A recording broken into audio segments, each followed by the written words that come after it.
Hola chicos, en este video vamos a hablar sobre la teoría o el plan, el esquema económico que se utilizó durante la presidencia de Frondizi, que se lo conoce con el nombre de desarrollismo. En primer lugar hay que ubicarnos contextualmente, históricamente. Estamos hablando después de la segunda presidencia de Perón, la Revolución Libertadora. Quedó como presidente Frondizi de la UCR gracias a los votos, ayudado también por los votos peronistas desde el exterior que Perón había convocado a llamarlo. En este momento Argentina venía de un proceso de desarrollo industrial llamado la ISI de la década del 30, en donde cada vez fue habiendo mayor cantidad de fábricas en el país, pero eran fábricas más que nada de bienes livianos, artículos de consumo, no sé, como pueden ser, no sé, textiles, como pueden ser, no sé, artículos pequeños de consumo, juguetes, cosas de madera, distintas cuestiones que no necesitaban una gran maquinaria, una gran inversión. Y justamente como eran artículos de consumo y pequeños y no necesitaban una gran inversión, tampoco generaban una ganancia enorme, tampoco generaba un pleno desarrollo industrial, porque la gran mayoría de las cosas Argentina todavía necesitaba importarlas desde el exterior.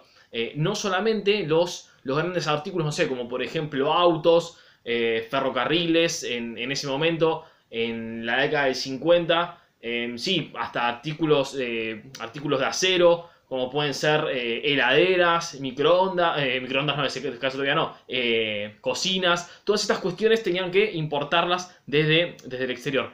Entonces, en medio de este contexto se plantea este desarrollo, este intento de plan económico llamado desarrollismo, en donde se basaba en una teoría que era la teoría del take-off, la teoría del despegue, en donde esta teoría económica planteaba que antes del desarrollo industrial, cualquier país del mundo, si no tiene industrias, es imposible que pueda lograr el despegue, que pueda lograr el boom económico, que su economía pueda crecer ilimitadamente o casi ilimitadamente.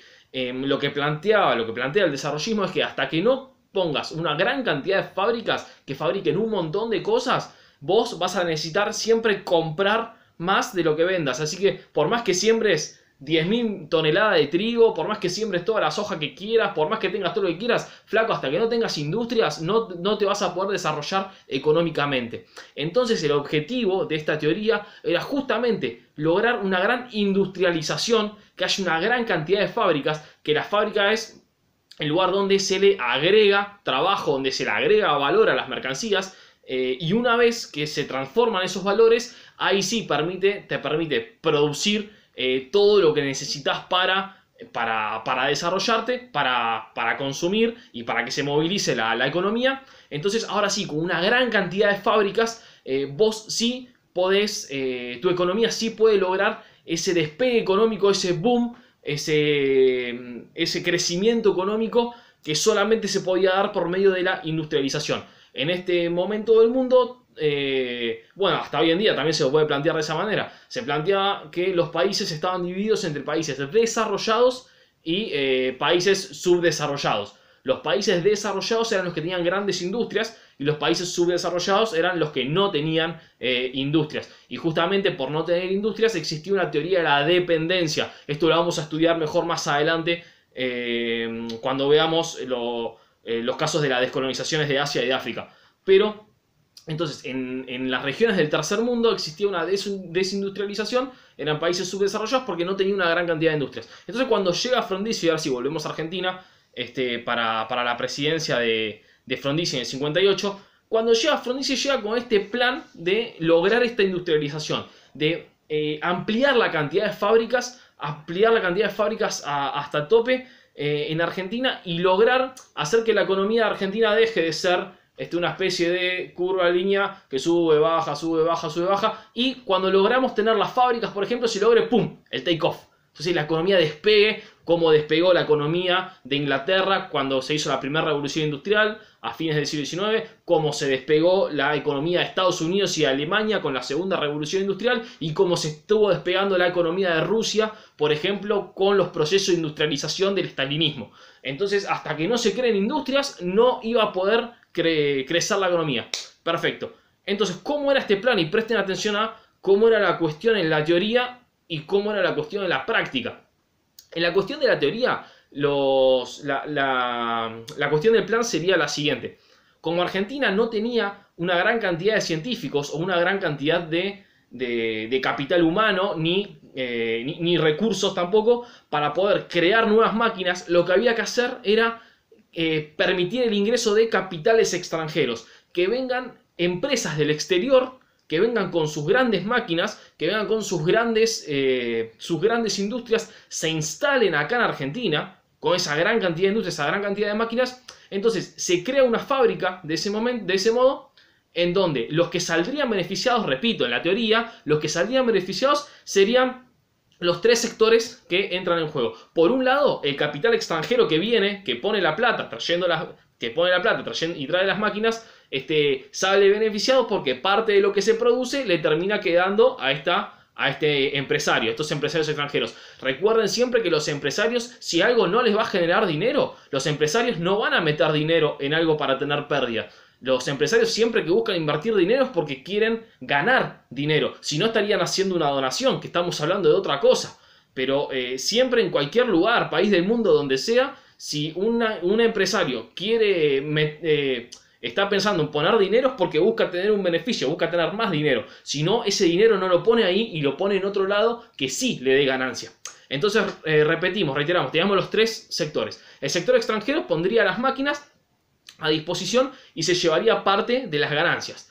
Los trabajadores saldrían beneficiados en teoría porque eran personas que antes no tenían trabajo y ahora se abre una fábrica nueva y de repente vos tenés trabajo para 30 personas o para 300 personas. Entonces son 300 familias que ahora tienen un plato de comida, pueden tener un salario, pueden tener un sueldo, pueden vivir dignamente trabajando y generando un progreso también para el país. Porque el tercer sector que nos falta mencionar es el Estado. El Estado, con esa inversión, con los trabajadores que pagan, con los trabajadores que justamente con ese salario, que con ese salario también en parte lo utilizan para consumir, para comprar otras cosas, para seguir comprando zapatos, para seguir comprando los juguetes que hablábamos anteriormente, para seguir comprando la ropa, pero además ahora podrían comprar también los nuevos productos que también se producen en el país, como pueden ser las heladeras, como pueden ser las cocinas, que ahora ya no hay que traerlas más desde Europa o desde Estados Unidos, sino que se pueden producir acá en el país. Entonces se fabrican en el país, la gente que trabaja en las propias fábricas compra las